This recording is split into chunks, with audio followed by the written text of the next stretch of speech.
It is Sunday afternoon in the Philippines, and we continue to track Carina, also known as Gaemi internationally, and towards the West Bushoy, moving off across Hainan and bringing some heavy rainfall to parts of Vietnam. But let's concentrate on this storm because, it is continuing to drift towards the west. In fact, you just take a look at the last few frames here, kind of a lot of convection rated there. Low level center almost completely exposed, which is good news.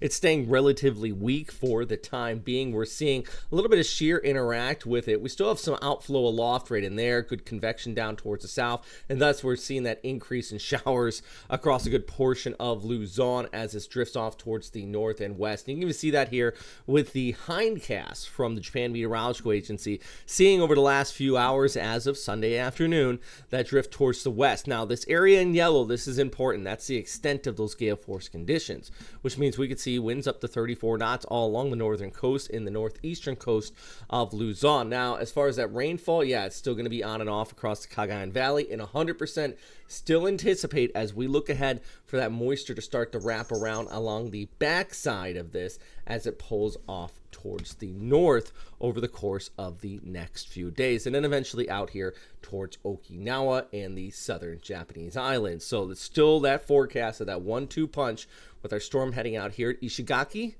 which is part of Okinawa province. Okinawa Honto, where Naha is, probably going to miss out on much of the worst of this storm system. You'll get a nice southerly breeze. I would still make those preparations. But it does look like at least the track is going to be the center. That damaging core will be staying off towards your west as it skirts the east coast of Taiwan. Looking ahead through Tuesday into Wednesday here. But 50, 60, 70 kilometer per hour winds, still nothing to joke about. And there's still a lot of uncertainty in that extended forecast as well, as far as where exactly one of those islands this could hit, and then eventually out there towards China too. Look at the waves, pretty big here as well as it pushes on through, so you want to make sure you make those preparations. But here's a look at the kind of another thing I want to talk about here.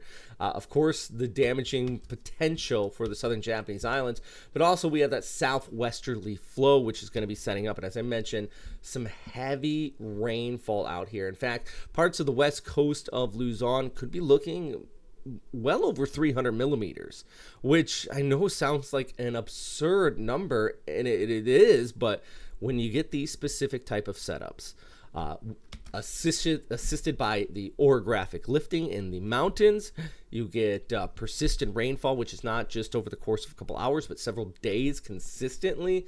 We start to talk about, what we call the habaga, or that enhanced monsoonal flow here, which can cause some very serious issues. Now, that's when that southwesterly breeze just sets up due to those warm oceans out there, can be assisted by hurricanes towards the northeast. 2012 Hakui Habaga caused major flooding in Manila, if y'all remember that. And I think not quite to that extent, especially for the NCR with this, but it's a similar setup that we had Hakui off towards the east. We had a strong southwesterly flow, and we had that monsoonal enhancement. So floodwaters can rise fast here over the next few days, so you want to keep a very close eye on that. But we're still going to continue to track this one as we look ahead over the upcoming days, mainly.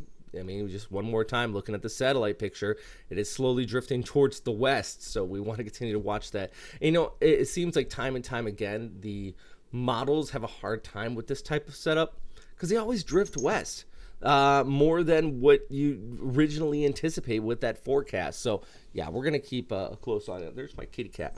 We're going to keep a close eye on it. If you are on the northeast coast, Apari, northern areas of Cagayan, Santa Ana, just watch this. I think you might get some decent northerly winds before this is said and done and starts to kick off further towards the north. Anyways, I'm meteorologist Robert Spetta. If you find these updates useful, please let me know. I think a lot of you do. That's why I still make these. But I just get a little nervous about that westerly drift. But guidance continues to expect that high pressure ridge to deteriorate off towards the north. That's right in here, allowing it to churn off like that. But might still be interacting, with Bushoy off towards the west, maybe even a little bit of a Coriolis effect here too. So I want to watch this one closely. Forecast still has some uncertainty to it. But I think we're pretty certain about that monsoonal enhancement. That's the one thing I am confident on here. All right, that's a look at what's happening. I'll have another update here in a couple hours. It's in my neck of the woods about 3 in the morning, getting ready to go to work. So I just wanted to give you guys an update because I was looking at that satellite picture this morning. I'm like, there's that. So keep you posted.